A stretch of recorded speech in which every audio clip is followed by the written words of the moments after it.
रामपुर एक छोटा सा गांव है। गांव के बीचों बीच एक पुराना पीपल का पेड़ है।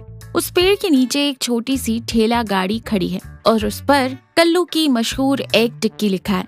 कल्लू एक सीधा साधा और मेहनती आदमी अपनी रेहड़ी साफ कर रहा है। तभी हमेशा ख्याली पुलाव पकाने वाला उसका पुराना दोस्त लल्लन वहां आता है। अरे कल्लू भाई, क्या बात है, आज इतनी सुबह सुबह दुकान लगा ली। अंडे रात में ही उबाल लिए थे क्या? अरे नहीं लल्लन भाई, आज नींद जल्दी खुल गई, सोचा थोड़ा जल्दी शुरू करूं, शायद बोहनी अच्छी हो जाए। आजकल धंधा थोड़ा मंदा चल रहा है। मंदा नहीं चलेगा तो क्या दौड़ेगा? तुम सिर्फ एग टिक्की बेचते हो। अरे भाई, जमाना बदल रहा है, कुछ नया करो। चाउमीन, बर्गर, कुछ नया तड़का लगाओ। कल्लू गंभीर होकर कहता है। यार लल्लन, मुझे वो सब बनाना नहीं आता और गांव वालों को मेरी एग टिक्की बहुत पसंद है। बस आजकल लोग शहर का खाना ज्यादा पसंद करने लगे हैं, यही दिक्कत है। लल्लन सोचते हुए कहता है। बात तो तुम्हारी सही है। खैर, मैं कुछ सोचता हूँ। तुम्हारी रेहड़ी पर लोगों की लाइन लगवाने का कोई जुगाड़ लगाता हूँ। और वहां से चला जाता है। कल्लू अपने टिक्की बनाने की तैयारी में लग जाता है। रात का समय, कल्लू अपने घर में अपनी पत्नी रितु के साथ बैठा है। दोनों खाना खा रहे हैं। रितु बहुत समझदार औरत है। क्यों जी, आज का धंधा कैसा रहा? कल्लू उदासी से कहता है। कुछ खास नहीं, वही रोज वाले 4-5 लोग आए। लल्लन कह रहा था कि कुछ नया शुरू करना चाहिए। देखिए, लल्लन भैया की बात अपनी जगह सही है, लेकिन हमें अपनी खासियत नहीं छोड़नी चाहिए। आपकी एग टिक्की में जो स्वाद है वो गांव में किसी के पास नहीं है। हमें बस एक छोटा सा बदलाव करना है। बदलाव? कैसा बदलाव? कल से मैं भी आपके साथ रेहड़ी पर चलूंगी। हम टिक्की के साथ कोई स्पेशल चटनी और मसाला देंगे। और हाँ, हमें बात करने का तरीका भी थोड़ा बदलना होगा। ग्राहकों से हंसकर बात करेंगे तो वो बार बार आएंगे। कल्लू के चेहरे पर खुशी आती है। तुमने तो लाख टके की बात कह दी रितु, कल से हम यही करेंगे। अगले दिन दोपहर का समय, आज कल्लू की रेहड़ी पर रितु भी है। दोनों ने मिलकर रेहड़ी को थोड़ा सजाया है और साफ सफाई का खास ध्यान रखा है। कुछ नए मसाले और चटनियां भी रखी हैं। तभी गांव का सबसे कंजूस आदमी प्यारे लाल वहां आता है और नाक सिकोड़ते हुए कहता है। ओ कल्लू, एक एग टिक्की देना, पर याद रहे अंडे छोटे छोटे मत डालना और चटनी जरा दबा के डालना, समझे? कल्लू हंसते हुए कहता है। अरे प्यारे लाल जी, आप फिक्र मत कीजिए। आज मेरी पत्नी रितु ने अपने हाथों से स्पेशल चटनी बनाई है, खाएंगे तो उंगलियां चाटते रह जाएंगे। कल्लू प्यारे लाल को टिक्की देता है। रितु उसमें अच्छे से मसाला और चटनी डालती है और मुस्कुराते हुए कहती है। लीजिए प्यारे लाल जी, खाकर बताइए कैसा लगा।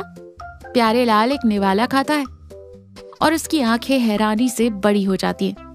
प्यारे लाल मुंह में टिक्की चबाते हुए कहता है।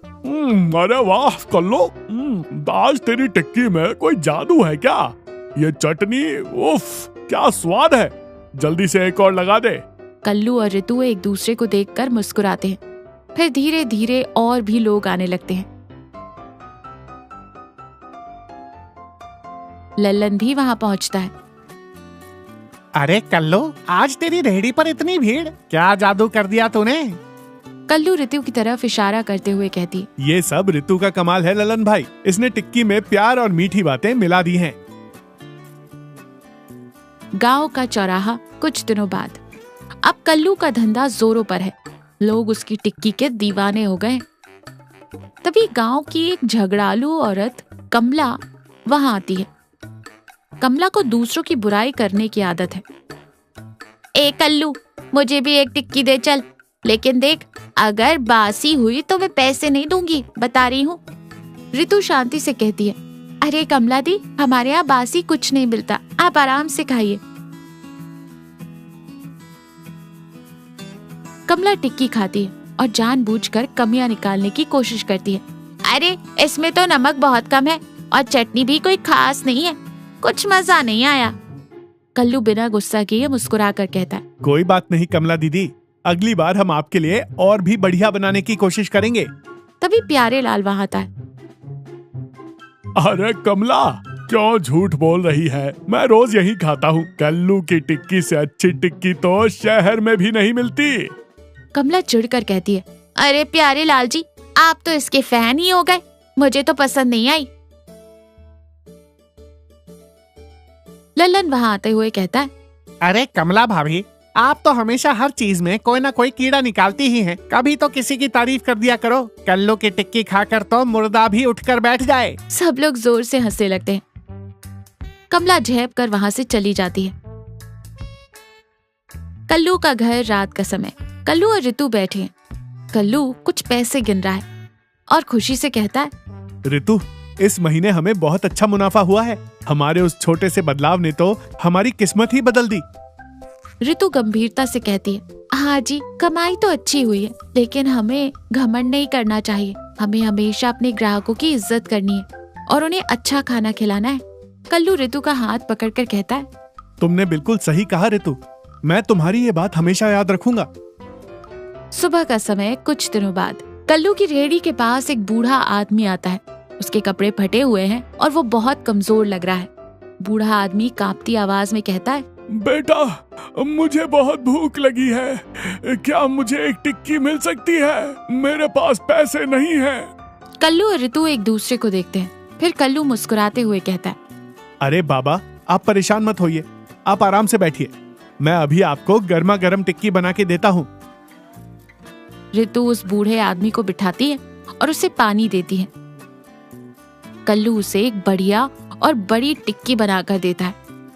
बूढ़ा आदमी टिक्की खाते हुए कहता है, भगवान तुम्हारा भला करे बेटा, बहुत स्वादिष्ट है। तभी लल्लन वहाँ आता है। अरे कल्लू, तू फ्री में टिक्कियां बांट रहा है? ऐसे तो तेरा दिवाला निकल जाएगा। ऋतु लल्लन को समझाते हुए कहती है, लल्लन भाई, इंसानियत से बढ़कर कुछ नहीं है। अगर हम किसी भूखे को खाना खिला सके तो उससे बड़ा कोई पुण्य नहीं, और भगवान हमें इसका फल जरूर देता है। लल्लन ऋतु की बात सुनकर चुप हो जाता है। अगले हफ्ते आज कल्लू की रेहड़ी पर काफी भीड़ है। अचानक एक बड़ी सी कार आकर वहां रुकती है। कार में से सूट बूट पहने एक आदमी उतरता है।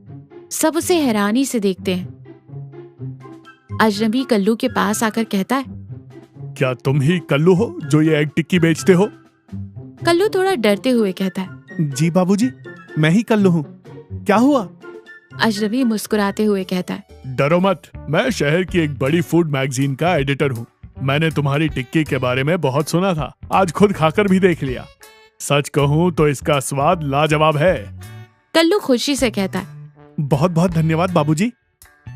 अजनबी एक कार्ड देते हुए कहता है, मैं तुम्हारी टिक्की के बारे में अपनी मैगजीन में एक आर्टिकल छापना चाहता हूँ।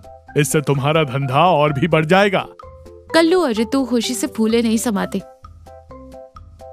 लल्लन और गांव के बाकी लोग भी बहुत खुश होते हैं। लल्लन कल्लू को गले लगाते हुए कहता है, देखा कल्लू, मैंने कहा था ना, एक दिन तेरा नाम जरूर होगा। प्यारे लाल भी हंसते हुए कहता है, अरे भाई कल्लू, अब तो तू बड़ा आदमी बन जाएगा, पर हमें मत भूलना। कल्लू हाथ जोड़कर कहता है, अरे प्यारे लाल जी, मैं आप सबको कैसे भूल सकता हूँ। आप सबके प्यार और ऋतु के साथ की वजह से ही तो मैं यहाँ तक पहुँचा हूँ। सब लोग हंसते हैं और कल्लू की सफलता पर खुश होते हैं। तो देखा, मेहनत, ईमानदारी और दूसरों के प्रति अच्छी भावना हमेशा अच्छा फल देती है। अपने काम पर भरोसा रखे और उसमें थोड़ा प्यार और सम्मान मिला दे तो सफलता निश्चित है। इंसानियत और दयालुता हमें न सिर्फ अच्छा इंसान बनाती है, बल्कि हमारे जीवन में खुशहाली और तरक्की भी लाती है।